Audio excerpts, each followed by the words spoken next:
إن الذين آمنوا وعملوا الصالحات أولئك هم خير البرية صدق الله العظيم.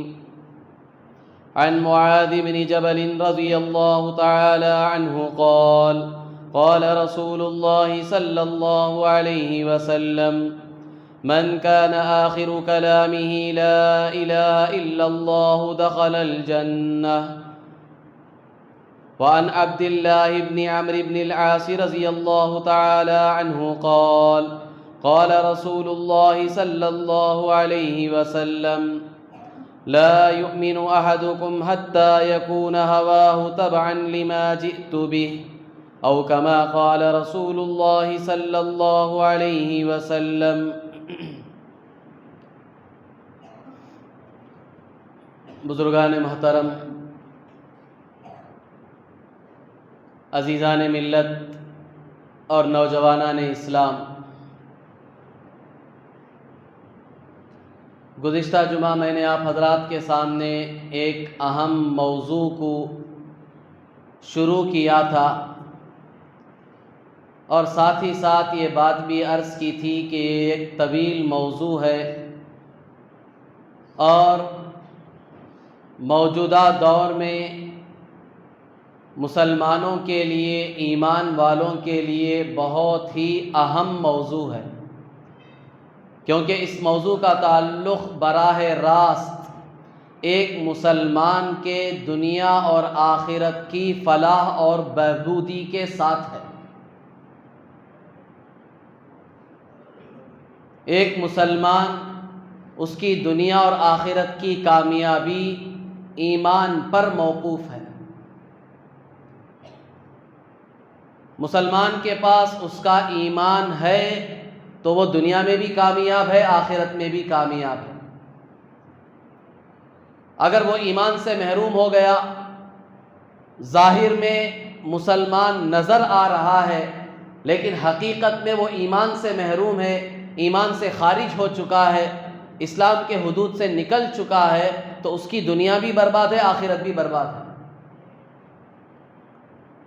اور موجودہ دور میں، قرب قیامت کے زمانے میں، اس پرفتن دور میں جس طرح باطل، شیطان ایک مسلمان اور ایمان والے کے اسلام اور دین اور ایمان پر حملہ کرنے کی کوشش کر رہے ہیں، یہ ہم سے ڈھکی چھپی بات نہیں ہے، اکثر لوگ جانتے ہیں لیکن اس کی فکر نہیں کرتے ہیں۔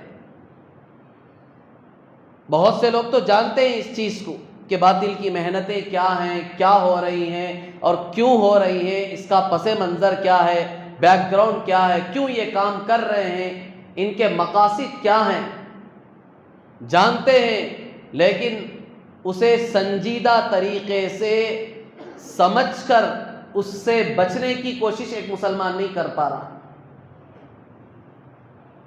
اس کی حقیقت میں وجہ کیا ہے؟ اس کی حقیقت میں وجہ یہ ہے کہ ہمیں ایمان کی اہمیت اور اس کی فضیلت اور اس کی وقعت کا پتہ ہی نہیں ہے کہ کیا چیز ہے، ہم کون ہیں، ہمارا مقام کیا ہے۔ ہم جو اپنے آپ کو مومن اور مسلمان کہتے ہیں، اس کی بنیاد کیا ہے، اور یہ کتنی قیمتی چیز ہے جسے لے کر آج ہم دنیا میں جی رہے ہیں، اور اس قیمتی چیز کی حفاظت موت تک ہمیں کرنی ہے۔ اس کا صحیح معنوں میں ادراک نہیں ہے، فکر نہیں ہے۔ اللہ ہم سب کی حفاظت فرمائے، ہم سب کے ایمان اعمال کی حفاظت فرمائے۔ تو میں نے عرض کیا تھا گزشتہ جمعہ کہ عام طور پر ایک ہے کفریہ سوچ اور دوسرا ہے کفریہ کلمات، اور تیسری چیز ہے کفریہ اعمال۔ یہ تینوں چیزیں ایسی ہیں جن کے بارے میں اگر ہم صحیح معنوں میں فکر مند نہیں ہوں گے تو پھر کب ہم اپنے ایمان سے ہاتھ دھو بیٹھیں گے ہمیں پتہ بھی نہیں چلے گا۔ ایک کفریہ سوچ اور دوسرا کفریہ کلمات، کفریہ بول، اور تیسرا کفریہ اعمال۔ ہم جو زندگی گزار رہے ہیں، یہ روزمرہ کی ہماری زندگی جو گزر رہی ہے، ہم میں سے بہت سوں کو پتہ بھی نہیں ہے۔ بعض مسلمان ایسے ہیں جن کی سوچ کفریہ سوچ ہے، ان کے جذبات کفریہ جذبات ہیں، ان کے احساسات کفریہ احساسات ہیں، اور انہیں اس کا علم بھی نہیں ہے، یا تو علم ہے یا تو علم ہی نہیں ہے، اور وہ اسی کے ساتھ زندگی گزار رہے ہیں۔ اور بعض مرتبہ تو کفریہ سوچ سے آدمی ایمان سے خارج ہوتا تھا، ایمان ہی سے نکل جاتا ہے۔ وہ اپنے آپ کو مسلمان سمجھ رہا ہے، لیکن اللہ کے نزدیک وہ مسلمان ہے ہی نہیں، وہ اسلام سے خارج ہو چکا ہے اور اسے معلوم نہیں ہے۔ اور اسی طرح روزمرہ کی زندگی میں بعض مسلمانوں کے زبان سے ایسے کلمات نکلتے ہیں، ایسے بول نکلتے ہیں، وہ ایسی باتیں بول دیتے ہیں جن کی وجہ سے، بعض باتوں کی وجہ سے وہ ایمان سے خارج ہو جاتا ہے، ایمان سے نکل جاتا ہے، اور مسلمان کو اس کا علم نہیں ہے۔ اور اسی طرح روزمرہ کی زندگی میں بعض اعمال، بعض کام ہم سے وہ سرزد ہوتے ہیں جن کی وجہ سے مسلمان اسلام سے نکل جاتا ہے، اور اس کا بھی ہمیں علم نہیں ہے۔ تو اس لیے سب سے پہلے ایمان اور اسلام کی حقیقت کو ہمیں سمجھنا ہے، اس کی اہمیت کو معلوم کرنا ہے۔ اسلام اور ایمان کی حقیقت کو سمجھنے کے لیے بہترین چیز اللہ کے رسول صلی اللہ علیہ وسلم کی حدیث ہے، اور وہ حدیث جبرائیل کے نام سے مشہور اور معروف ہے۔ حدیث کی کتابوں میں یہ حدیث کس نام سے مشہور ہے؟ حدیث جبرائیل، نام ہی اس کا ہے، حدیث جبرائیل۔ اگر آپ مار کر دیکھیں، گوگل میں سرچ کر کے دیکھیں حدیث جبرائیل، یہ نام مارتے ہی آپ کو یہ حدیث نکل جائے گی، کیونکہ یہ حدیث اسی نام سے مشہور ہو چکی ہے۔ حضور صلی اللہ علیہ وسلم کے زمانے سے ہی یہ حدیث اس نام سے مشہور ہے، حدیث جبرائیل، حدیث جبرائیل۔ اس حدیث میں اسلام اور ایمان کی حقیقت کو کھول کر بیان کیا کہ اسلام کسے کہتے ہیں، ایمان کسے کہتے ہیں۔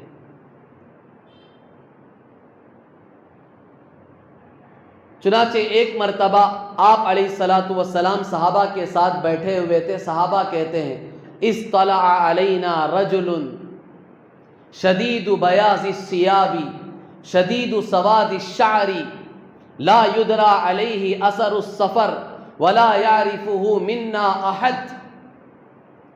صحابہ کہتے ہیں ہم حضور صلی اللہ علیہ وسلم کے سامنے بیٹھے ہوئے تھے، حضور کی مجلس لگی ہوئی تھی، اچانک، پہلے سے اطلاع نہیں تھی، اطلع علینا، اس کہتے ہیں عربی میں، اچانک ایک آدمی داخل ہوا، سیدھے مجمع کو چیرتے ہوئے آیا۔ حضور یہاں بیٹھے ہوئے ممبر کے پاس، محراب کے پاس، سارے صحابہ کا مجمع یوں بیٹھا ہوا ہے، بھرا ہوا ہے، اور سب کو ہٹاتے ہوئے، چیرتے ہوئے سیدھا داخل ہوا، اور حضور صلی اللہ علیہ وسلم کی بالکل قریب میں آ کر لگ کر بیٹھ گئے۔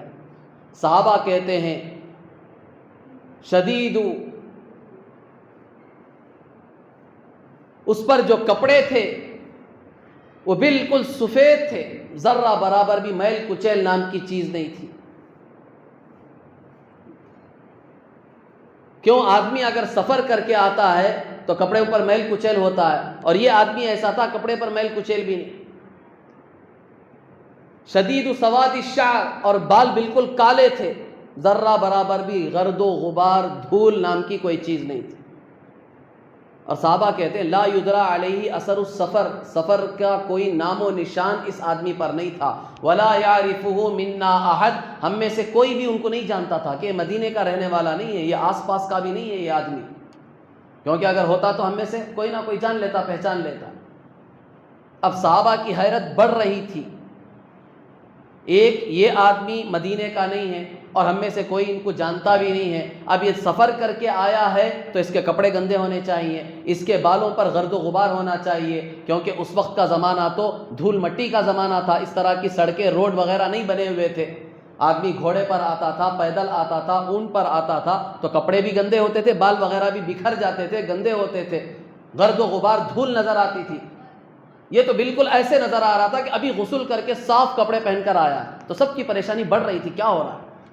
اور اس پر آگے مزید کہ پورے مجمع کو چیر کر آیا ہے اور سیدھے کہاں بیٹھا ہے, آ کر حضور صلی اللہ علیہ وسلم کے سامنے بیٹھا ہے, اور اپنے یہ دونوں گھٹنے حضور کے گھٹنوں سے لگا دیے اس نے. صحابہ کی حیرت بڑھ رہی ہے کہ کون ہے جس کی اتنی جرت ہے کہ پورے مجمع میں آ گیا اور آ کر حضور سے لگ کر بھی بیٹھ گیا, اور اپنے دونوں ہاتھ, اس نے روایتوں میں صرف ایک ضمیر استعمال کی گئی ہے کہ اس نے اپنے دونوں ہاتھ ران مبارک پر رکھے. اب یہ کس کے ران پر رکھے یہ معلوم نہیں ہے, محدثین کا خود اس میں اختلاف ہے. بعض محدثین کہتے ہیں خود کے پیروں پر اس طرح ہاتھ رکھ کر وہ بیٹھ گیا. بعض محدثین کہتے ہیں, شارحین حدیث کہتے ہیں کہ حضور صلی اللہ علیہ وسلم کے پیروں پر اس نے یوں ہاتھ رکھ دیے, اس طرح یہ دو پیروں پر یوں ہاتھ رکھ کے بیٹھ گیا, اور حضور صلی اللہ علیہ وسلم سے سوالات کرنا شروع کیے. پہلا سوال کیا, اخبرنی عن الاسلام, اے محمد صلی اللہ علیہ وسلم مجھے اسلام کے بارے میں بتائیے کہ اسلام کسے کہتے ہیں. حضور صلی اللہ علیہ وسلم نے جواب دیا, ان تشہد ان لا الہ الا اللہ وان محمدا عبدہ ورسولہ وان تقیم الصلاۃ وتؤتی الزکاۃ وتصوم رمضان وتحج البیت ان استطعت الیہ سبیلا.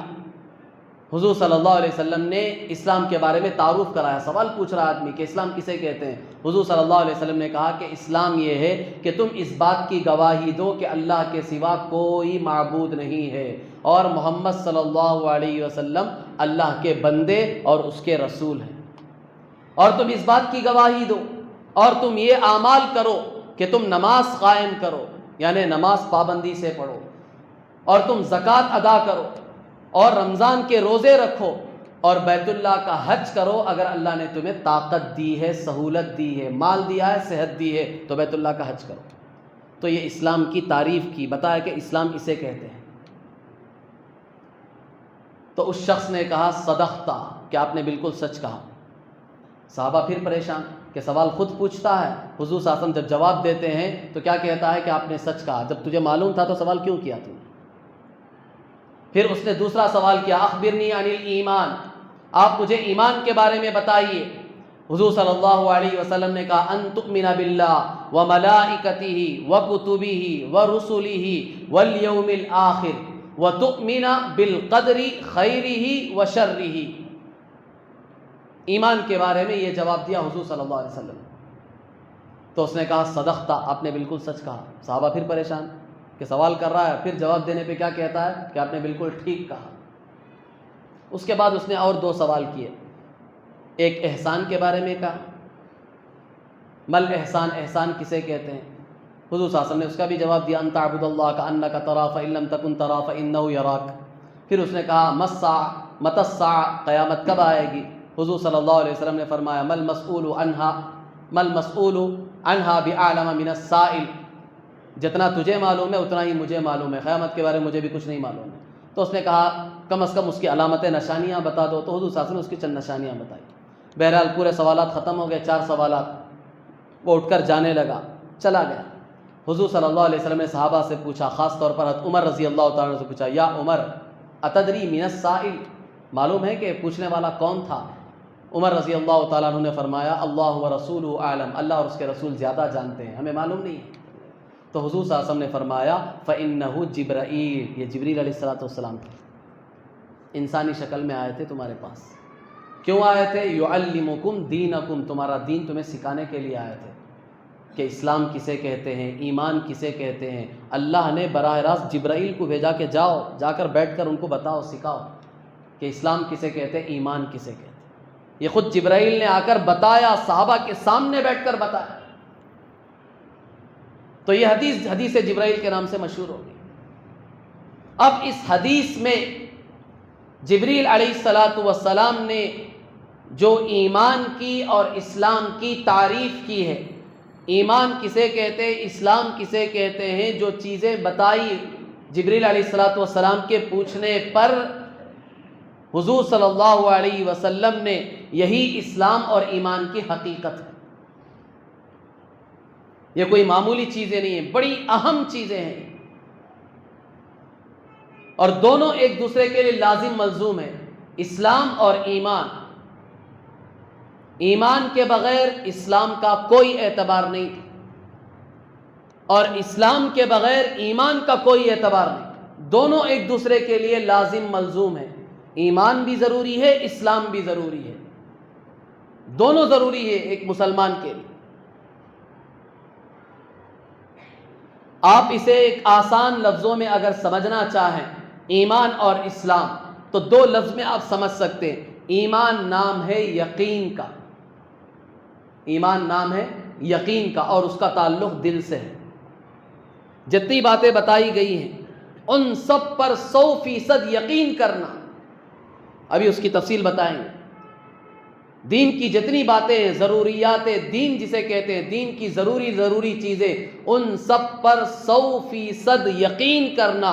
ذرہ برابر بھی تمہارے دل میں ان چیزوں کے بارے میں شک نہیں ہونا چاہیے۔ شک آ گیا تو ایمان خطرے میں پڑ جائے گا۔ اسے کہتے ہیں ایمان۔ تو ایمان کا معنی یقین، اور یقین کا تعلق دل سے ہے۔ اور اسلام کسے کہتے ہیں؟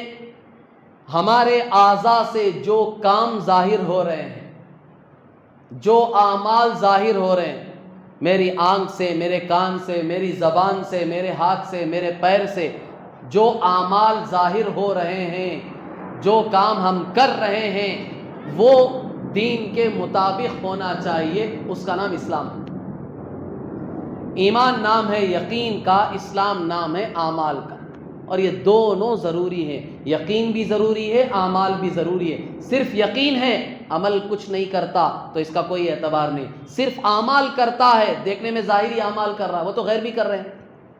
رمضان میں مہینے کے روزے رکھ رہے ہیں، غیر کر رہے نہیں کر رہے؟ بعض غیر نمازیں پڑھتے ہیں، پڑھتے نہیں پڑھتے؟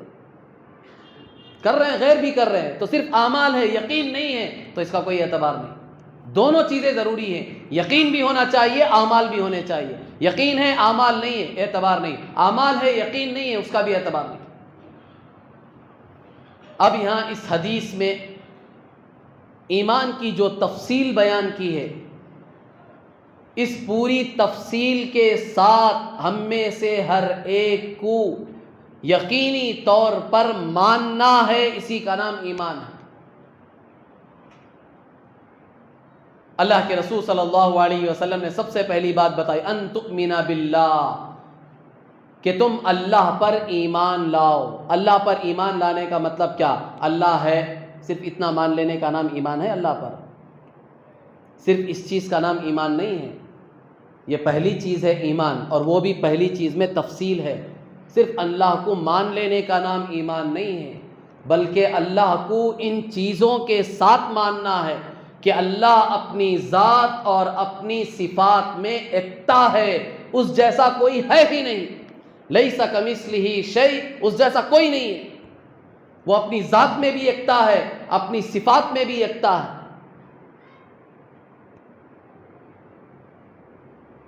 اور پھر اس کے ساتھ ساتھ اس بات کو ماننا ہے کہ اللہ ہر عیب سے پاک ہے، اس کے اندر کوئی عیب نہیں ہے۔ کائنات کی ہر چیز میں عیب ہے، صرف ایک ذات ایسی ہے اللہ کی جو ہر عیب سے پاک ہے۔ کائنات میں کوئی چیز ایسی نہیں ہے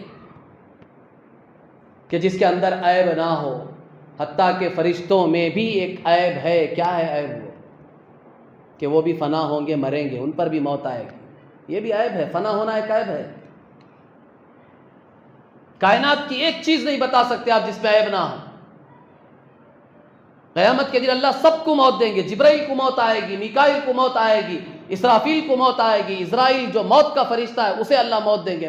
مر جا تو بھی، آج تو بھی مرے گا، کیونکہ پتہ تو چلے سب کو کہ زندہ رہنے والی ذات صرف ایک ہے، وہ اللہ کی ہے۔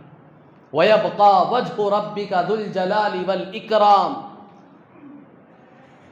زندہ رہنے والی ذات صرف میری ہے، میں تنہا زندہ ہوں۔ موت کا فرشتہ آج اسے بھی موت آ رہی ہے، وہ بھی بے بس لاچار ہو کے مر رہا آج۔ تو ہر عیب سے اللہ پاک ہے، اس پر ایمان اور یقین ہو۔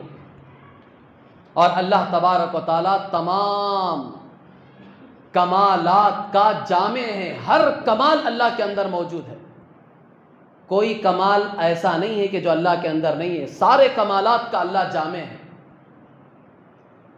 اور پوری کائنات پر اللہ کی ایسی نظر ہے جیسے کہ ہم اپنے ہتھیلی کو دیکھتے ہیں، جس طرح ہم اپنے ہتھیلی کو آنکھوں کے سامنے دیکھ سکتے ہیں، ہتھیلی کی چیز ہمارے آنکھوں سے اوجھل نہیں ہے، پوشیدہ نہیں ہے، اللہ پوری کائنات کو بیک وقت دیکھ رہا ہے، وہ آسمانوں پہ بھی دیکھ رہا ہے، فضاؤں میں دیکھ رہا ہے، زمین پہ دیکھ رہا ہے، زمین کے تہ میں دیکھ رہا ہے، سمندروں کے اندر دیکھ رہا ہے، پہاڑوں کے غاروں کے اندر وہ دیکھ رہا ہے، پوری کائنات اس کے سامنے بالکل ایسے، ہر وقت، ہر آن، ہر لمحہ۔ اس پر ہمارا 100% یقین ہونا چاہیے، یہ ایمان ہے۔ کائنات کا ذرہ ذرہ اس کے حکم کے تابع ہے، کوئی اس کے حکم کے بغیر حرکت نہیں کر سکتا، چاہے وہ انسان ہو چاہے وہ جنات ہو، کوئی بھی مخلوق اللہ کے حکم کے بغیر حرکت نہیں کر سکتی۔ یہ تمام صفات کے ساتھ اللہ کو ماننا ہے اور اس پر یقین کرنا ہے، صرف جاننا نہیں ہے۔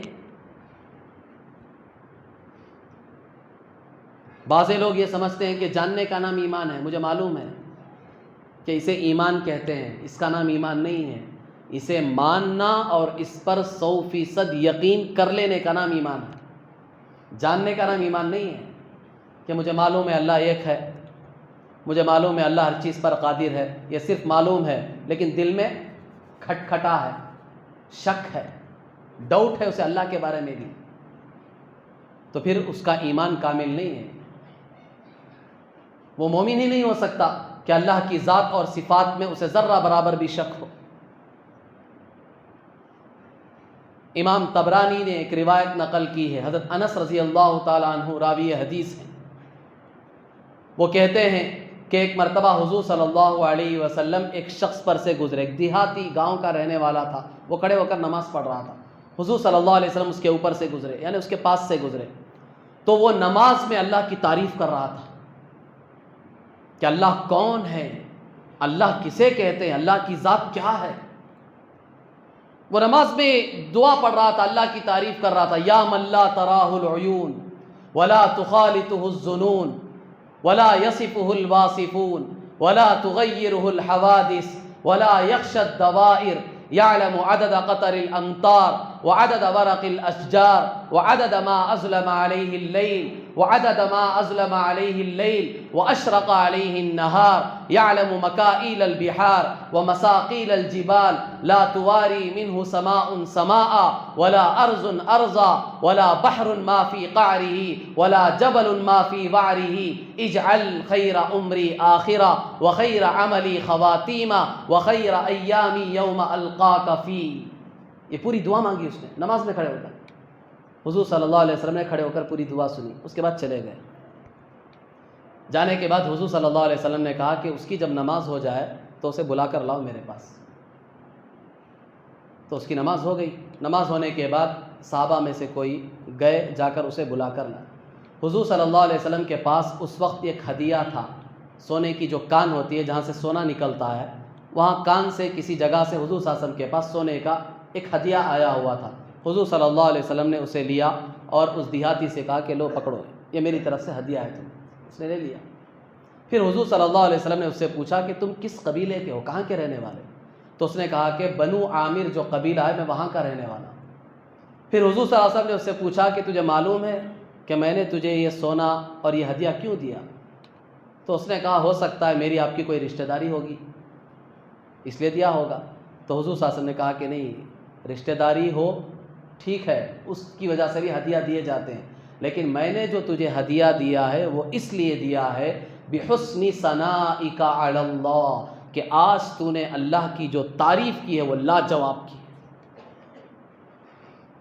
حضور کہہ رہے ہیں کہ تو نے آج نماز میں کھڑے ہو کر جو اللہ کی تعریف کی ہے وہ لاجواب تعریف تھی تیری، اس پر خوش ہو کر میں نے تجھے ہدیہ دیا۔ نماز میں کھڑے ہو کر اس نے کیا تعریف کی اللہ کی؟ اس نے اپنی زبان سے یہ جملے ادا، یا من لا تراہ العیون، اے وہ ذات جسے کوئی آنکھ دیکھ نہیں سکتی۔ کائنات میں کوئی آنکھ ایسی ہے ہی نہیں جو اللہ کو دیکھ سکے۔ ایسے نہیں کہ اللہ نہیں دکھ سکتا، اللہ دکھ سکتا ہے، لیکن دیکھنے کی طاقت اللہ نے ابھی آنکھوں میں نہیں دی۔ نہ انسان، نہ جنات، نہ فرشتے، نہ انبیاء، نہ رسول، کوئی بھی اللہ کو اب دیکھ نہیں سکتے۔ حضور صلی اللہ علیہ وسلم نے دیکھا ہے، ساتوں آسمانوں کے اوپر عرش پر جا کر اللہ کو دیکھا ہے، لیکن کائنات میں کوئی آنکھ ایسی اب تک بنی نہیں جو اللہ کو دیکھ سکے۔ ہاں قیامت میں اللہ خود دکھائیں گے اپنے آپ کو کہ اے بندو اب تمہاری آنکھوں میں ہم نے وہ طاقت ڈال دی، اب مجھے دیکھو۔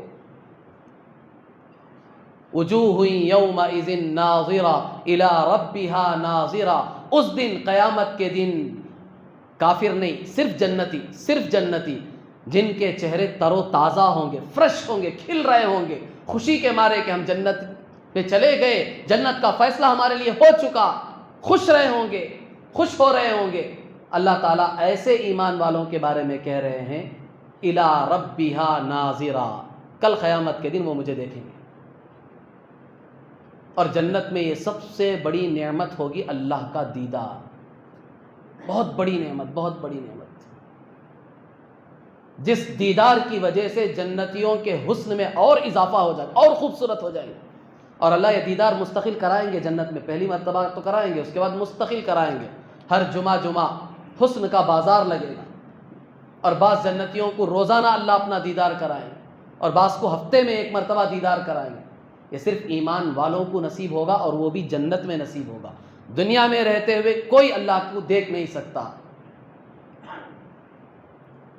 وَلَا تُخَالِطُهُ الظُّنُونَ، پھر وہ دیہاتی دعا میں کہنے لگا، اللہ کی ذات تو وہ ہے جسے کوئی خیال کرنا چاہے، جسے کوئی سوچنا چاہے، جسے کوئی سمجھنا چاہے تو اسے سمجھ بھی نہیں سکتا، سوچ بھی نہیں سکتا۔ اس کی ذات وراء الورا ہے، بہت پردوں کے اندر ہے اس کی ذات۔ ہم سوچتے کسے ہیں؟ جو ہمارے بس میں ہے وہی چیزیں ہم سوچتے ہیں، جو ہمارے کنٹرول میں نہیں ہے وہ ہم سوچ، اللہ تو ہمارے کنٹرول سے باہر کی چیز ہے، ہم اسے نہیں سوچ سکتے۔ سوچنا بھی چاہے، اس کی ایک شکل ہم سوچنا چاہیں کہ اللہ ایسا ہو سکتا ہے، کہتے ہیں کہ نہیں سوچ سکتے، اللہ کو سوچ بھی نہیں سکتے، اس سے باہر کی چیز ہے اللہ۔ وَلَا يَصِفُ الْوَاصِفُونَ، اور تعریف کرنے والے پوری کائنات مل کر اللہ کی تعریف کرنا شروع کرے، قیامت کی صبح تک تعریف کرتے رہے، سارے انسان، جنات، فرشتے، انبیاء، رسول، سب کرتے رہے، اس کی تعریف کوئی کر نہیں سکتا، وہ اتنی بڑی ذات ہے اللہ کی۔ وَلَا تُغَيِّرُهُ الْحَوَادِثُ، زمانے کی مصیبتیں، آفتیں اس پر اثر انداز نہیں ہوتی، اس میں کوئی تبدیلی نہیں آتی۔ زمانے کے بڑے سے بڑا بگاڑ ہو جائے، اللہ اس سے متاثر نہیں ہوتا، پریشان نہیں ہوتا۔ اللہ بالکل اپنے حال پر ہے۔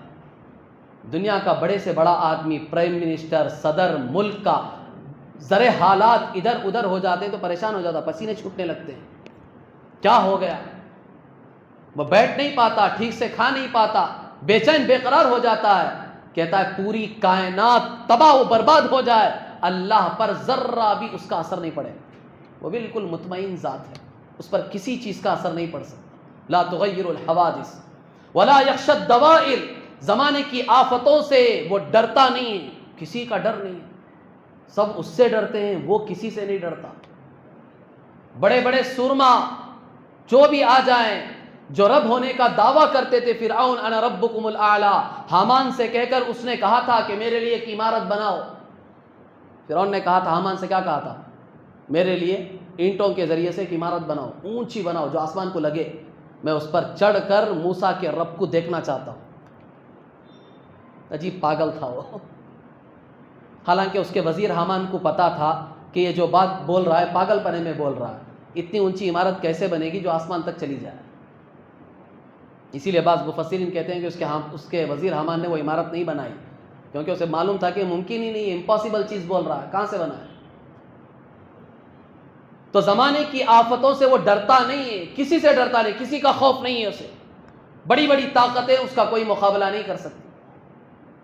اور اس کا علم کیسا ہے؟ یعلم عدد قطر الامطار، بارش کے قطروں کو جانتا ہے، وہ کتنے قطرے یہاں اس محلے میں پڑے ہیں، اس محلے میں پڑے ہیں، صبح میں کتنے بارش کے قطرے پڑے، دوپہر میں کتنے پڑے، رات میں کتنے پڑے، پوری کائنات میں بارش کتنی ہوئی ہے، کتنے قطروں کے ساتھ ہوئی، سب کا اسے علم ہے۔ وعدد ورق الاشجار، درخت کے ایک ایک پتے جو زمین پہ گر رہے ہیں، چاہے وہ تازہ پتے ہوں چاہے وہ سوکھے ہوئے پتے ہوں، ہر پتے کا اسے علم ہے، ایک پتا بھی اس کی نظروں سے اوجھل نہیں، ایسا علم رکھتا ہے وہ۔ وعدد ما اظلم علیہ اللیل، اسی طرح رات جن جن چیزوں پر چھا جاتی ہے، اپنی اندھیری میں رات جن جن چیزوں کو لے لیتی ہے، ساری چیزوں کا اسے علم ہے۔ واشرق علیہ النہار، اور اسی طرح دن کے اجالے میں جتنی چیزیں نظر آتی ہیں ان سب کا بھی اسے علم ہے، رات کے اندھیرے میں جو چیزیں ہیں اس کا بھی اسے علم ہے، دن کے اجالے میں جتنی چیزیں ہیں اسے بھی اس کا علم ہے۔ یعلم مکائل البحار، سمندر میں کتنا پانی ہے اس کا وزن وہ جانتا ہے۔ پوری دنیا میں جو سمندر کا 71% پانی کا حصہ ہے پوری دنیا میں، جسے 7 حصوں میں تقسیم کیا گیا ہے، 7 ٹکڑوں میں، سب پورے سمندر میں کتنا پانی ہے، کتنا وزن ہے وہ جانتا ہے۔ وَيَعْلَمُ مَكَائِلَ الْبِحَارِ وَمَسَاقِيلَ الْجِبَالِ، پہاڑوں کے وزن اسے پتا ہے، دنیا میں کتنے پہاڑ ہیں، چھوٹے ہیں بڑے ہیں، چاہے وہ ماؤنٹ ایوریسٹ کیوں نہ ہو، ہمالیہ کے پہاڑوں کا ایک لمبا سلسلہ کیوں نہ ہو، سب چیزوں کا اسے علم ہے، اس کے وزن کو وہ جانتا ہے۔ لا تواری منہ سماء سماء، ایک آسمان دوسرے آسمان کو اس سے چھپا نہیں سکتا۔ آسمان بیچ میں آڑ گیا تو اللہ کو یہاں یہ آسمان دکھ رہا ہے، یہ نیچے والا نہیں دکھ رہا، کیونکہ اس آسمان نے اسے چھپا لیا ہے، ایسا نہیں، وہ آسمانوں کے نیچے بھی دیکھ رہا، آسمانوں کے اوپر بھی دیکھ رہا۔ ولا ارض ارضا، اور ایک زمین دوسرے زمین کو چھپا نہیں سکتی، 7 زمینیں ہیں، جس طرح 7 آسمان ہیں، اللہ نے 7 زمینیں بنائی ہیں، 7 زمینوں کا بھی اسے علم ہے کہ ہر زمین میں کیا کیا ہے، کیا کیا ہو رہا ہے، آئندہ کیا کیا ہوگا، سب ذرے ذرے کا اسے علم ہے۔ اب اللہ کی اتنی تعریف کرنے کے بعد آخر میں اس دیہاتی نے کیا جملے بولے، یہ آج ہمارے لیے ہمارے موضوع میں ایک سبق لینے والی چیز ہے۔ جس موضوع کو میں نے آپ کے سامنے شروع کیا ہے اسی موضوع سے متعلق یہ چیز ہے، اسی لیے میں نے حدیث کے تحت یہ دعا آپ کو بتائی۔ اللہ کی اتنی تعریف کرنے کے بعد وہ اللہ سے یہ نہیں مانگ رہا ہے کہ اللہ تو مجھے طاقتور بنا دے، میری جوانی باقی رکھ دے، اے اللہ تو مجھے دنیا میں عزت دے دے، راحت دے دے، اے اللہ مجھے خوب مال دے دے، مجھے خوبصورت بنا دے، گاڑی بنگلہ دے دے، یہ دعا نہیں مانگ رہا ہے۔ اللہ کی اتنی تعریف کرنے کے بعد اس کی زبان پر اگر کوئی بول آئے ہیں، کوئی جملے آئے ہیں تو وہ کیا ہیں؟ 3 جملے اس نے استعمال کیے، 3 دعائیں اللہ سے مانگی۔ اجعل خیر عمری آخرہ، اے اللہ میری عمر کا آخری جو وقت ہے اسے بہتر بنا دے۔ کیوں؟ اس لیے کہ اعتبار آخری چیز ہی کا ہوتا ہے۔ العبرۃ بالخواتیم، خاتمے کا اعتبار ہے، شروع میں تم کیا تھے کیا کرتے تھے، آخر وقت کا اعتبار ہے تمہارا، موت کس پر آئی تمہاری، اسی پر فیصلے ہوں گے جنت کے دوزخ کے۔ شروع میں مسلمان کے گھر میں پیدا ہوئے، اسلام کے حالت میں زندگی تم نے گزاری، آخر وقت کیا تھا تمہارا، اس پر ہی جنت دوزخ کے فیصلے ہوں گے۔ وہ دعا مانگ رہا ہے اجعل خیر عمری آخرہ، اے اللہ عمر کا آخری لمحہ آخری مرحلہ میرا بہتر بنا دے۔ وخیر عملی خواتیمہ، اور میرا آخری عمل جو ہو وہ بھی بہتر بنا دے، آخر وقت بھی اچھا ہو اور آخری عمل بھی میرا اچھا ہو۔ اور پھر آگے آخر میں اس نے کہا وخیر ایامی یوم القاک فی، جس دن میں تجھ سے ملاقات کروں وہ دن بھی میرا بہتر بنا دے، وہ ہے قیامت کا دن۔ یہ دن اچھا ہونا چاہیے کہ جس دن میں تیرے سامنے کھڑا کیا جاؤں، شرم سے میری آنکھیں جھکی ہوئی نہ ہوں، خوشی کے مارے میں تجھے دیکھنا چاہوں، تیرا دیدار کرنا چاہوں، وہ تڑپ لے کر میں قیامت میں اٹھوں، جس دن تیری ملاقات کا دن ہو وہ دن میرا اچھا بنا دے۔ آپ اس کے 3 جملوں پہ غور کرو، تینوں جملوں کا خلاصہ یہی ہے کہ بس اے اللہ میری زندگی کا آخر وقت اچھا کر دے، میری زندگی کا آخری عمل اچھا بنا دے، اور زندگی کا جو آخری لمحہ ہے، جو آخر وقت ہے جس کی ابتدا قیامت سے ہوتی ہے، وہ میرا اچھا بنا دے، تاکہ اس دن میں خوشی خوشی تجھ سے ملاقات کر سکوں۔ ایک ایمان والے کی فکر اور اس کی سوچ اور اس کے جذبات، اس کے احساسات، اس کی ساری کوششیں، اس کی ساری محنتیں اسی کے تئیں ہونی چاہیے، کیونکہ ایک مسلمان کے لیے سب سے بڑی چیز اس کا ایمان ہے، اس سے بڑھ کر کوئی چیز ہے ہی نہیں۔ دنیا کی راحتیں، دنیا کی خواہشیں، دنیا کی عزتیں، دنیا کی چیزیں، دنیا کی موج مستیاں، دنیا کے عیش و عشرت، یہ ہیچ ہے آخرت کے مقابلے میں۔ اس کے پیچھے پڑ کر ایمان کو اگر بیچ دو گے، ایمان سے محروم ہو جاؤ گے، تو وہ دنیا کا سب سے بدترین شخص ہے۔ اولئک ہم شر البریہ،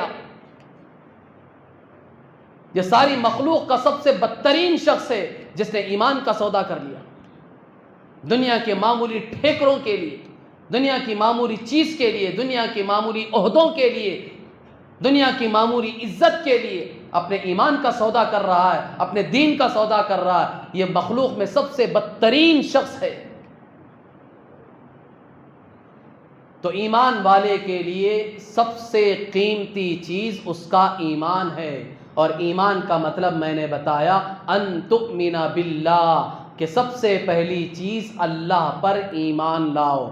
اللہ پر ایمان لانے کا مطلب اللہ تبارک و تعالیٰ کی ذات اور اس کی ساری صفات پر 100% یقین کرو۔ صرف معلوم کرنا، جاننا نہیں ہے، 100% اس پر یقین کرنا ہے کہ اللہ اپنی ذات میں بھی یکتا ہے اور اپنی تمام صفات میں بھی یکتا ہے۔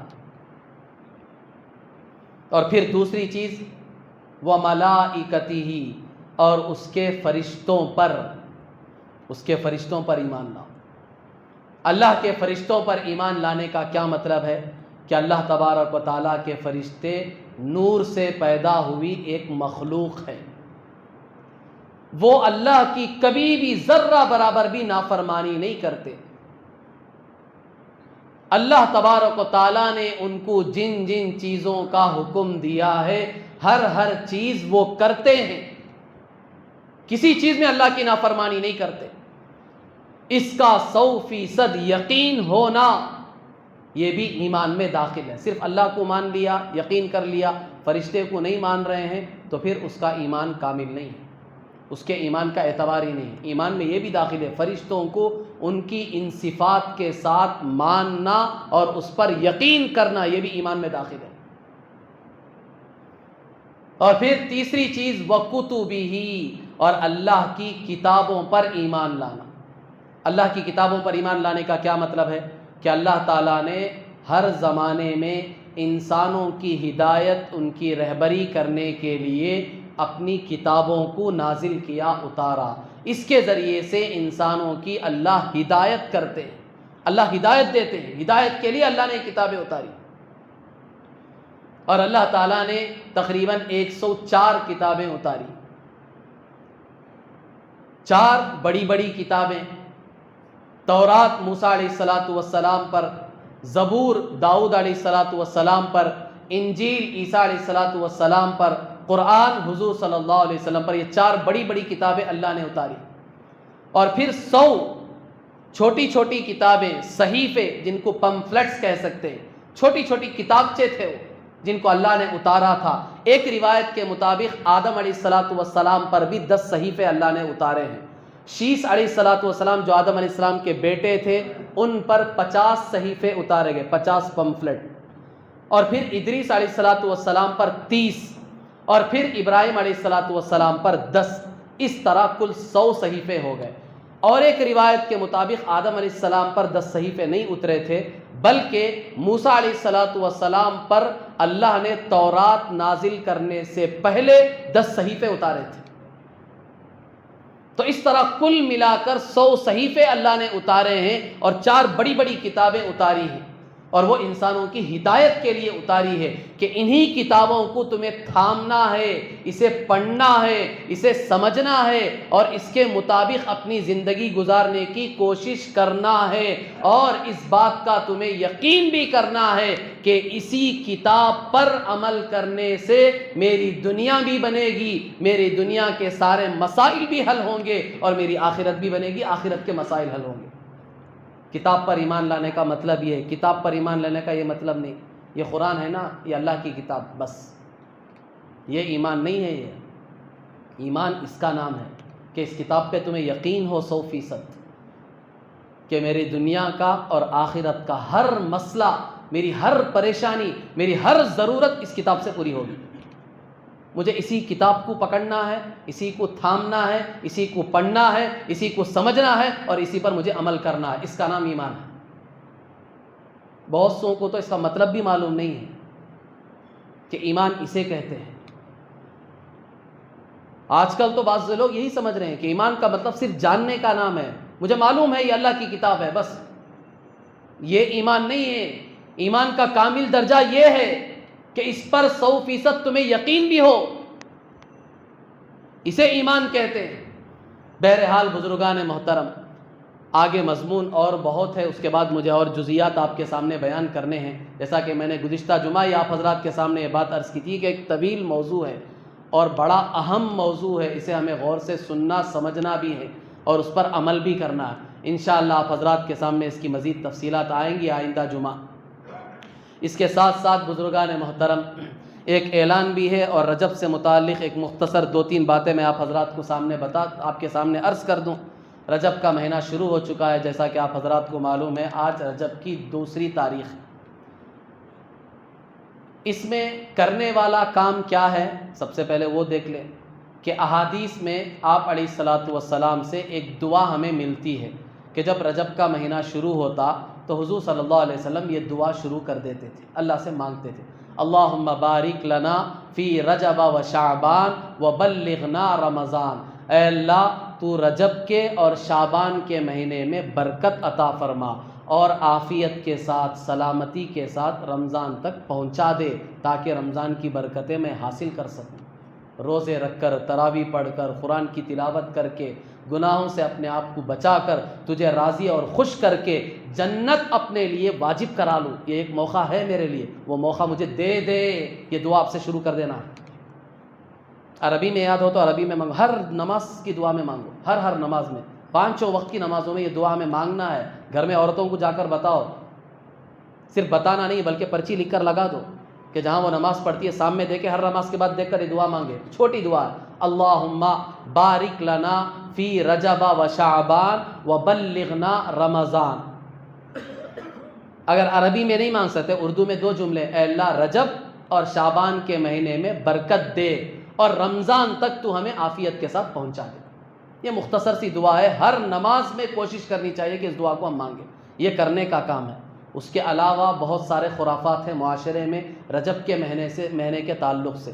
ایک یہ ہے کہ بہت ساری نمازوں کو گڑ لیا ہے لوگوں نے، بعض لوگوں نے حدیث کے نام سے بھی چلا دیا ہے، اور بہت لوگ جو ہے جانتے نہیں، تحقیق نہیں کرتے، حدیث سمجھ کر اس پر عمل کرنا بھی شروع کر دیتے ہیں۔ بہت ساری نمازیں، الصلاۃ الالفیہ کے نام سے نماز ہے، 1000 رکعت کی نماز، صلاۃ الرغائب، الصلاۃ الاثنا عشریہ، 12 رکعت والی نماز۔